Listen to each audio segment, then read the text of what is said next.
Hoje é muito comum a gente confundir, né, as pessoas confundirem momentos de grande tristeza com depressão, mas a gente tem que lembrar que são coisas diferentes.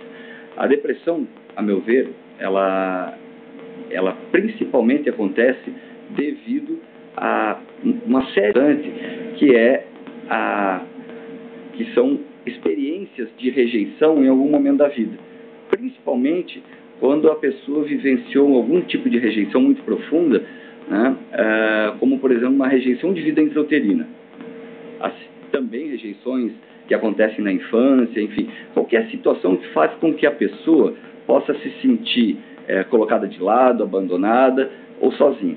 Nós temos que lembrar que todo ser humano tem como um dos medos mais profundos o medo de ficar sozinho. Nós, desde pequenos, desde muito bebês, nós precisamos de alguém junto de nós, né, para que a gente possa crescer de forma saudável. E a gente sabe que se a gente é um bebezinho e não tem ninguém cuidando, a gente morre. Então, no fundo, toda experiência de rejeição, todo sentimento de rejeição é uma ameaça à nossa sobrevivência.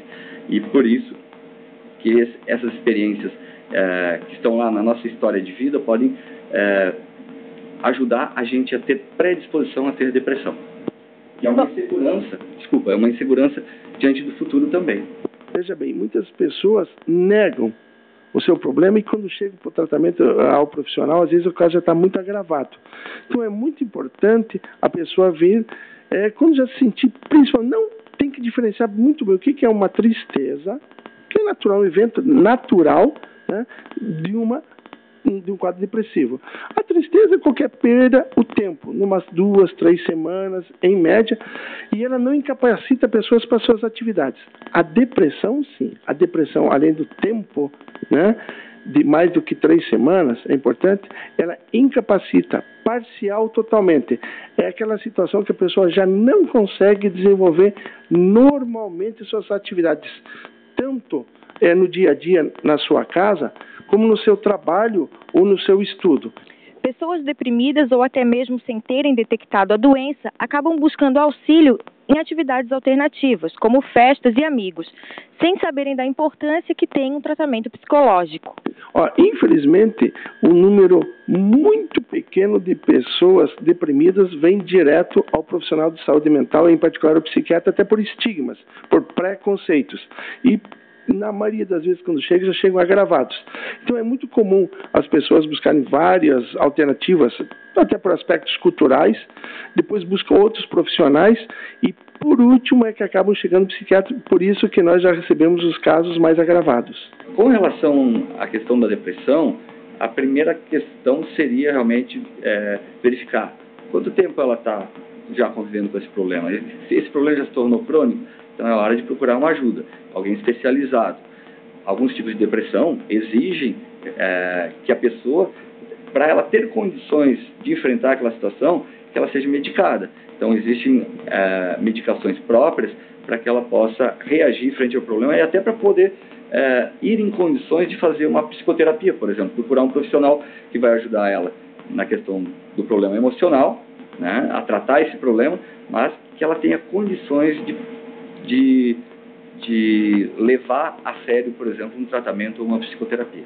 Então, quem apresenta um desses sintomas ou mais, esse é o momento de procurar uma ajuda profissional? É o momento de ficar alerta, né? Eu acho que no mundo de hoje, todo ser humano precisa, de alguma maneira, ter algum tipo de válvula de escape, né?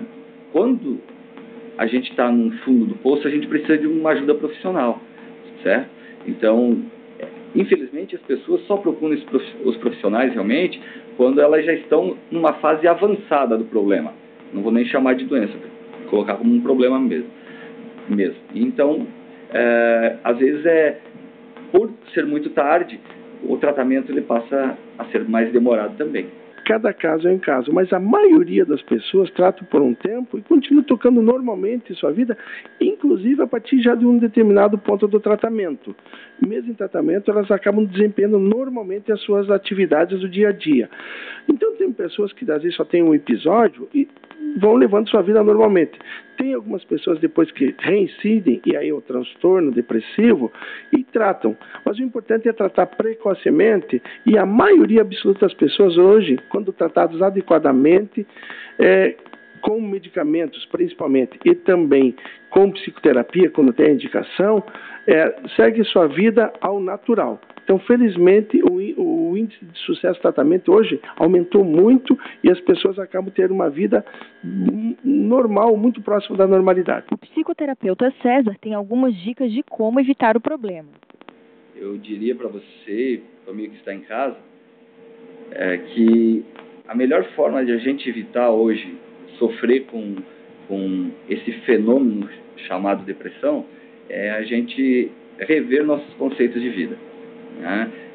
Procurar por um estilo de vida mais saudável, procurar por qualidade de vida e, lógico, principalmente melhorar as relações familiares, certo? Porque hoje o maior problema da nossa sociedade é exatamente a solidão que nós vivenciamos mesmo estando ao lado de pessoas que inclusive a gente ama, certo? Porque os problemas familiares estão cada vez maiores, né? É comum a gente ter crianças, por exemplo, que ou vivenciam um quadro de ansiedade muito grande ou de depressão, porque existe uma guerra mental entre os pais em casa ou com familiares próximos. Então, é aquela velha questão, né? Quanto mais paz, quanto mais harmonia, menores serão as chances de a gente ter esse tipo de problema. E, com certeza, né? Tendo principalmente muito amor no coração. Muito bem. Assim como nós procuramos um médico quando sentimos dor,